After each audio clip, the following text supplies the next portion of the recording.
Yo, halo guys, balik lagi dengan saya Eris. Di video kali ini saya akan melanjutkan kelanjutan alur cerita manhwa yang berjudul Ultimate dari Segala Usia.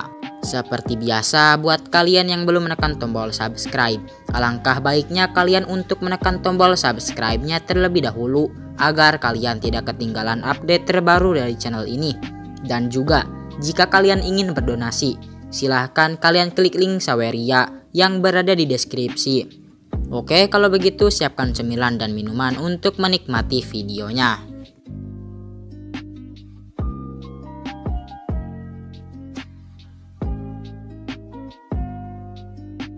Di video sebelumnya menceritakan tentang pertemuan Liun Xiao dengan kakeknya, dan dilanjut dengan kakeknya Liun Xiao yang bergegas menuju ruang rahasia demi menyelamatkan sahabatnya yang sedang terluka parah karena energi racun dingin. Kakeknya Liun Xiao juga dibantu oleh seorang alkemis tingkat 3 untuk menyembuhkan sahabatnya itu. Akan tetapi pada akhirnya tidak bisa berbuat apa-apa. Dan alkemis tingkat 3 itu hanya memberikan sebotol pil yang bisa dimakan sahabatnya kakek Liun Xiao agar bisa tetap bertahan sedikit lebih lama. Setelah memberikan sebotol pil tersebut kepada kakeknya Liun Xiao, alkemis tingkat 3 itu pamit pergi, tapi dihentikan oleh Liun Xiao. Dan Liun Xiao mengatakan sesuatu yang menyinggung alkemis tingkat 3 tersebut, sehingga terjadi cekcok antara Liun Xiao dengan alkemis tingkat 3 itu. Pada part 19 kali ini, cerita diawali dengan Liun Xiao yang bicara sana-sini dengan nada tinggi dan tidak percaya jika alkemis tingkat 3 itu dapat memerintah kerajaan Fire Crow. Karena tidak tahu harus berbuat apa lagi, si alkemis tingkat 3 itu menyuruh kakeknya Liun Xiao untuk mendisiplinkan dan memberikan sebuah hukuman untuk Liun Xiao. Kakeknya Liun Xiao itu dengan bingung malah menyuruh Liun Xiao pergi keluar dari ruangan rahasia ini. Tapi alkemis tingkat 3 ini tidak terima jika hukuman yang diberikan oleh kakeknya Liun Xiao itu hanya sebatas pergi keluar dari ruangan rahasia ini. Hukuman yang alkemis tingkat 3 inginkan itu adalah memotong tubuhnya Liun Xiao dan menjadikan hal itu sebagai peringatan. Ketika alkemis tingkat 3 itu sedang mengoceh sana-sini, Liun Xiao dengan sigap memberikan sebuah pukulan tepat di bagian pipi alkemis tingkat 3 tersebut dan membuat alkemis itu terhempas ke belakang. Alkemis itu yang menerima pukulan tersebut tentunya tidak terima dan malah mengandalkan posisinya sebagai seorang alkemis tingkat 3 untuk mengancam Liun Xiao. Liun Xiao yang diancam oleh alkemis tersebut langsung menunjukkan pin alkemis miliknya dan menegaskan bahwa dirinya juga seorang alkemis tingkat 2 di usia yang muda. Alkemis tingkat 3 tersebut pun terkejut ketika melihat pin alkemis yang ditunjukkan oleh Liun Xiao dan tidak percaya jika Liun Xiao seorang alkemis tingkat 2 di usia yang begitu muda. Karena tidak percaya kalau Liun Xiao adalah seorang alkemis, alkemis tingkat 3 itu menuduh Liun Xiao dengan tuduhan bahwa Liun Xiao menempa pin alkemis tingkat 2. Saat Liun Xiao terus mendengarkan tuduhan yang diberikan oleh alkemis tingkat 3 itu, Liun Xiao menampar alkemis tingkat 3 itu dan menyuruhnya untuk segera pergi. Dengan terpaksa, alkemis tingkat 3 itu pun pergi dari ruangan rahasia tersebut. Setelah kepergian alkemis tingkat 3 itu, kakeknya Liun Xiao bertanya kepada Liun Xiao tentang keaslian pin alkemis tingkat 2 miliknya. Lalu Liun Xiao menegaskan kepada kakeknya bahwa pin alkemis tingkat 2 itu memang asli dan dirinya adalah seorang alkemis tingkat 2. Betapa senang dan terkejutnya kakek Liun Xiao setelah mendengar pernyataan Liun Xiao tersebut. Setelah itu Liun Xiao bertanya kepada Daseng. Liun Xiao bertanya tentang bagaimana Daseng bisa berada di sini dan masih hidup. Karena seingat Liun Xiao, Daseng sudah mati di sebuah pertarungan beberapa tahun lalu. Lalu kakeknya Liun Xiao menceritakan bagaimana keadaan Daseng bisa menjadi seperti ini. Hal ini disebabkan ketika kakeknya Liun Xiao yang seharusnya berada di pertarungan beberapa tahun lalu. Tapi karena kakeknya Liun Xiao ini sedang berada di pengasingan, Komandan Xiao Qingwang memilih Daseng untuk menggantikannya karena mereka buru-buru. Dulu Tianshui dan negara 100 Battle bertarung untuk satu dari 3 negara besar pembantu yang berada di bawah kepemimpinan kerajaan Dusk Flame. Mereka bertarung mati-matian di kota emas negara 100 Battles. 5 orang ketua tim penjaga kota dan letnan anak buah Xiao Qingwang mati dalam pertarungan itu. Dalam pertarungan itu Daseng juga mendapatkan lukanya di sana. Memang Tianshui menang, tapi mereka kehilangan lebih dari 100 ahli martial master realm atau bahkan di atasnya. Dan cuma beberapa puluh orang yang berhasil pulang dengan selamat. dan hampir dari mereka semua lumpuh. Orang-orang yang selamat itu berpikir bahwa hidupnya juga tidak akan lama, begitu juga dengan Daseng. Untungnya kakek Liun Xiao mendapatkan Zhenzong dari kerajaan Das Flame dan bisa merawat luka Daseng sampai saat ini. Lalu setelah itu, kakeknya Liun Xiao membicarakan tentang sekte Heaven Gathering yang mendukung kerajaan Das Flame. Ketika nama sekte Heaven Gathering disebutkan oleh kakek Liun Xiao mengingat seorang murid yang dididik olehnya bernama Hua Qianshui. Hua Qianshui mendidik seorang murid yang merupakan anak salah satu tertua dari sekte Heaven Gathering. Tapi Liun Xiao lupa siapa namanya. Setelah beberapa saat membicarakan tentang sekte Heaven Gathering, Liun Xiao pergi duduk dan memakan semangka sambil mendengarkan pembicaraan kakeknya dengan Daseng yang begitu dramatik. Karena bosan terus mendengarkan pembicaraan yang begitu dramatik, Liun Xiao memberitahu kalau itu cuma efek racun dingin pelumpuh Qi yang dialami oleh Komandan Xiao Qingwang juga. Liun Xiao juga memberitahu kalau dirinya itu bisa menyingkirkan racun itu sepenuhnya. Tapi di levelnya yang sekarang itu tidak akan cukup untuk menyingkirkan racunnya dan hanya bisa menekan racun itu. Kakeknya Liun Xiao yang mendengar hal itu terkejut seakan tidak percaya dan menyuruh Liun Xiao untuk tidak main-main dengan masalah ini. Karena Sun Zhenzong alkemis tingkat 3 saja cuma bisa melakukannya sampai sini saja. Liun Xiao memberitahu bahwa pil yang diberikan oleh alkemis tingkat 3 itu memang benar, tapi alkemis tingkat 3 itu belum cukup berpengalaman dan dia menggunakan obat yang salah. Liun Xiao juga memberitahu kakeknya bahwa Qi milik kakeknya juga merupakan masalah karena Daseng membutuhkan yang Qi yang sangat kuat. Setelah mendengar hal itu, kakeknya Liun Xiao pun berpikir di mana dia bisa menemukan orang yang memiliki yang Qi yang sangat kuat. Karena di seluruh negara Tianshui ini, raja bela diri cuma Komandan Xiao Qingwang, Zonglisan dan dirinya saja. Liun Xiao memberitahu bahwa dirinya mengetahui orang yang memenuhi kriteria tersebut. Orang itu adalah komandan tim keempat penjaga kota yang bernama Luo Yunsang. Walaupun kemampuan Luo Yunsang masih kurang, tapi Luo Yunsang memiliki banyak yang Qi. Setelah mendengar hal itu, kakeknya Liun Xiao bergegas untuk mencari Luo Yunsang. Ketika kakeknya Liun Xiao akan pergi untuk mencari Luo Yunsang, Liun Xiao menyuruh kakeknya untuk tidak terburu-buru mencari Luo Yunsang karena hal pertama yang harus dilakukan adalah membuat beberapa pil untuk menekan racun dingin yang dialami oleh Daseng dan Komandan Xiao Qingwang. Tapi dirinya memerlukan bahan-bahan untuk membuat pil tersebut. Mendengar hal itu, kakeknya langsung memberikan kunci berangkas milik keluarga Li kepada Liun Xiao. Setelah mendapatkan kunci berangkas keluarga Li, Liun Xiao pamit pergi dan meninggalkan ruang rahasia tersebut. Ketika berada di luar, terlihat di sana banyak sekali para bawahan Liun Xiao yang sedang menunggu Liun Xiao. Begitu juga paman keempat Liun Xiao. Saat bertemu dengan paman keempatnya, Liun Xiao meminta paman keempatnya untuk membawa dirinya ke tempat berangkas rahasia milik keluarga Li sambil menunjukkan kunci berangkas kepada paman keempatnya. Kemudian pamannya itu membawa Liun Xiao ke berangkas rahasia milik keluarga Li. Tapi sebelum mereka pergi ke tempat rahasia berangkas milik keluarga Li, Liun Xiao menyuruh para bawahannya untuk menunggu dirinya di sini. Setelah menyuruh para bawahannya untuk menunggu, Liun Xiao pun pergi dengan paman keempatnya ke tempat yang dituju, yaitu berangkas keluarga Li. Ketika sudah sampai di pintu masuk berangkas keluarga Li, di sana terdapat mantra Vermilion Bird Divine Fire yang menjaga berangkas keluarga Li tetap aman. Paman keempatnya yang mendengar nama mantra yang disebutkan oleh Liun Xiao bertanya kepada Liun Xiao, bagaimana Liun Xiao bisa tahu mantra ini padahal kakeknya Liun Xiao yang telah mengundang banyak ahli untuk menjelaskannya, tetap tidak ada satupun yang bisa menjelaskan mantra ini. Liun Xiao tidak menjawab pertanyaan pamannya itu dan malah bertanya tentang sudah berapa lama berangkas rahasia ini berada. Pamannya itu memberitahu Liun Xiao kalau dirinya tidak yakin, tapi dirinya mendengar dari ketua sebelumnya kalau berangkas rahasia ini sudah ada sebelum keluarga Li menginjakan kakinya di sini. Dan pastinya bukan dibangun oleh keluarga Li.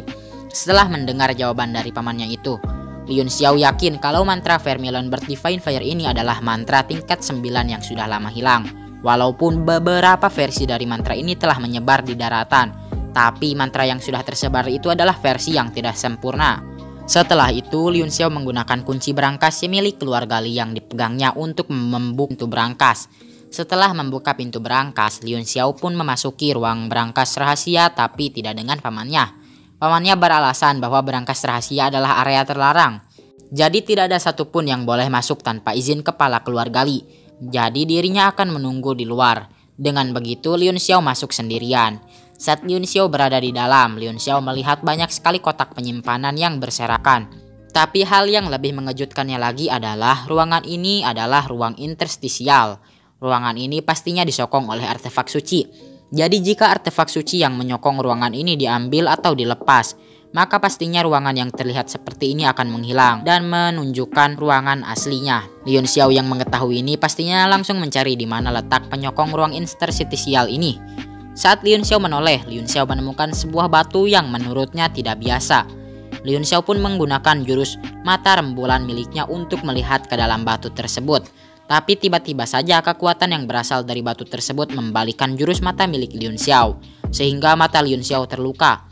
Setelah mengetahui batu itu bukanlah batu biasa, Lien Xiao pun mencoba untuk memecahkan batu tersebut. Sedikit demi sedikit, Lien Xiao terus berusaha untuk memecahkan batu tersebut. Usaha memang tidak mengkhianati hasil.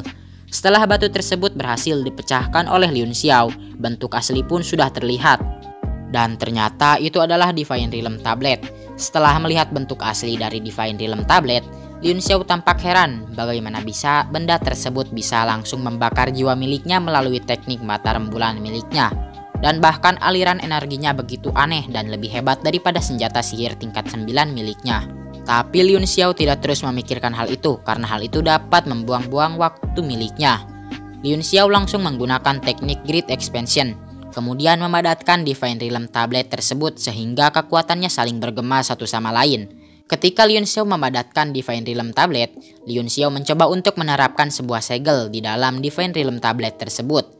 Ketika segel dipasang ke Divine Realm Tablet, seketika Divine Realm Tablet tersebut memasuki lautan kesadaran milik Lien Xiao.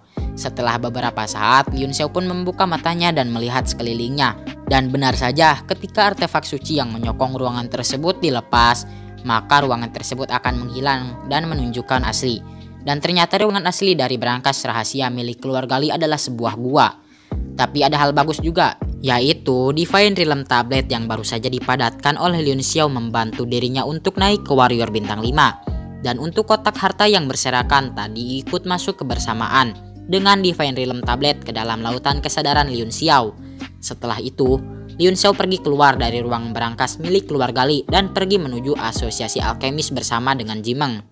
Setelah sampai di asosiasi alkemis bersama dengan Jimeng dan bertemu dengan Liang Wenyu dan juga Lu Yao, Lien Xiao meminta kepada Liang Wenyu untuk memberitahukan kedatangannya kepada Jiarong.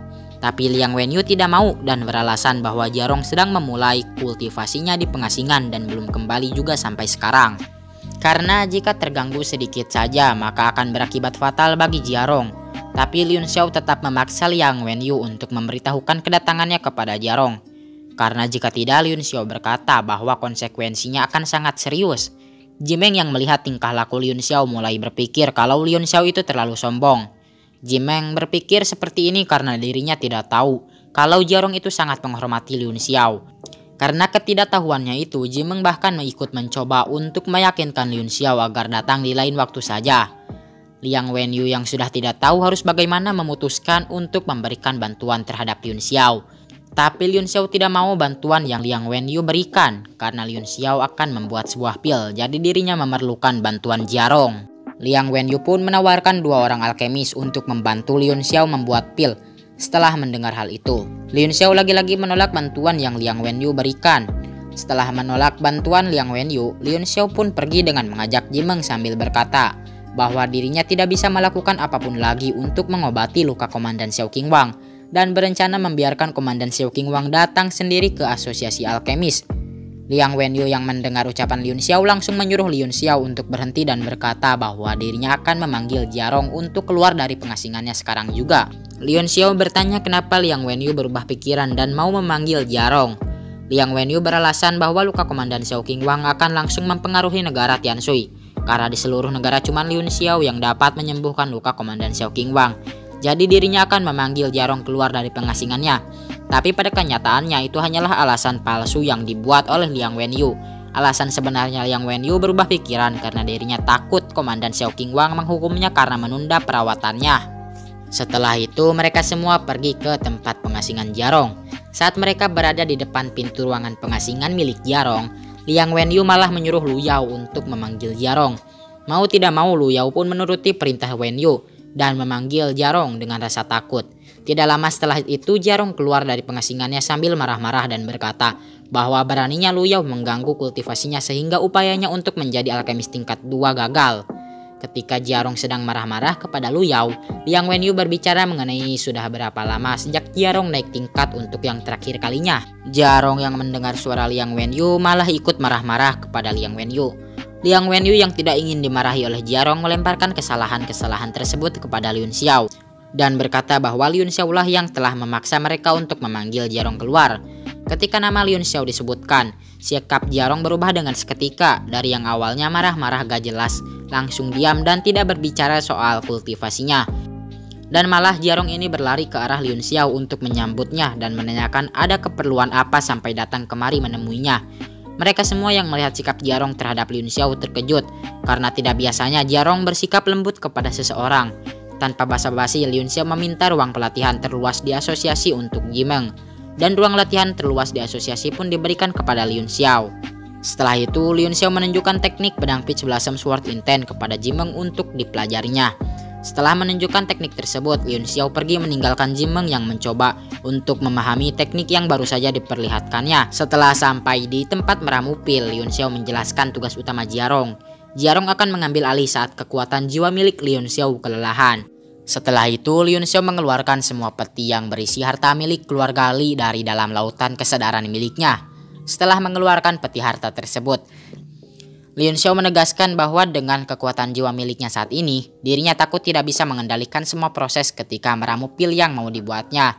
Oleh karena itu, hal pertama yang harus dilakukan oleh Liun Xiao dengan Jarong adalah naik tingkat.